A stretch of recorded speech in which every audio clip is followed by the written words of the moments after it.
Ayo kita mumpung ini kopinya masih panas ini. Wah, ini sedap sekali.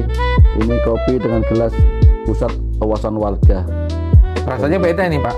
Lain ya. Lain rasanya. Karena ini kopinya kopi gratisan ini.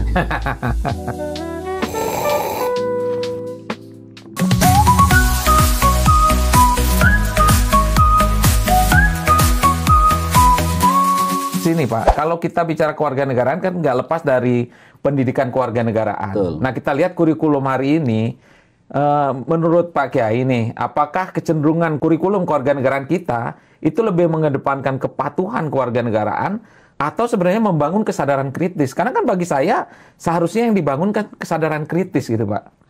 Jadi ada persinggungan dengan otoritas yang memerintah rezim ini. Dulu ketika Orde Baru, pada zaman otoriter, pada zaman Pak Harto, karena beliau berlatar belakang TNI itu, ternyata pendidikan kewarganegaraan lebih dekat kepada security approach, jadi pendekatan keamanan, keselamatan, terus pendekatan militeristik yang jadikan salah satu poin penting dalam pendidikan kewarganegaraan. Oleh karena itu, ke depan saya kira dengan rezim yang berubah, alam makin demokratis, ada globalisasi yang menghajatkan orang untuk saling terbuka, saling berinteraksi antar berbagai warga negara, maka harus ada perubahan mindset dan paradigma tentang pendidikan kewarganegaraan. Saya nggak tahu, mungkin Mas Edi nanti melalui IKI ya bisa mengedukasi, bisa mensupport atau mengajak kolaborasi universitas-universitas di negeri ini yang mengadakan studi kewarganegaraan. Sejauh mana sih selama ini kurikulum di masing-masing fakultas universitas di Indonesia itu masih mengedepankan aspek-aspek keamanan atau sudah ada perubahan signifikan?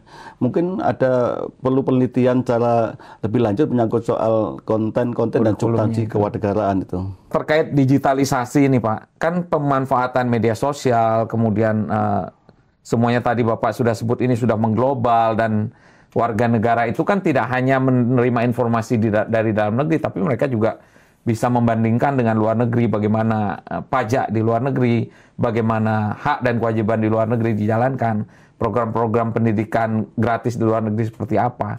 Nah, bagaimana Bapak melihat fenomena ini Pak? Sebetulnya lembaga semacam IKI ya bisa menjaring atau melibatkan ya anak-anak muda, konten-konten kreator untuk mulai mendekati atau akrab ya dengan isu-isu kewarganegaraan. Selama ini memang kurang maksimal ya, atau malahan belum.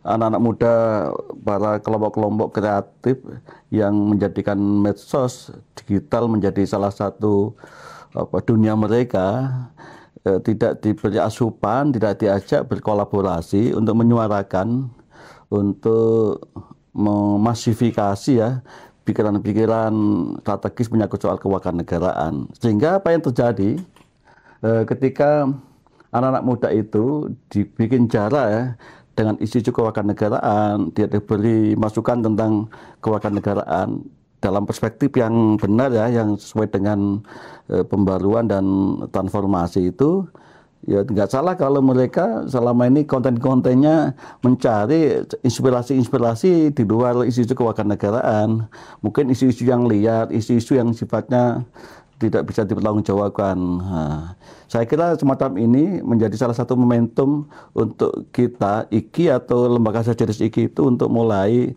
berkolaborasi, bersinergi dengan anak-anak muda yang selama ini sangat akrab dan canggih dan profesional dalam bidang digital.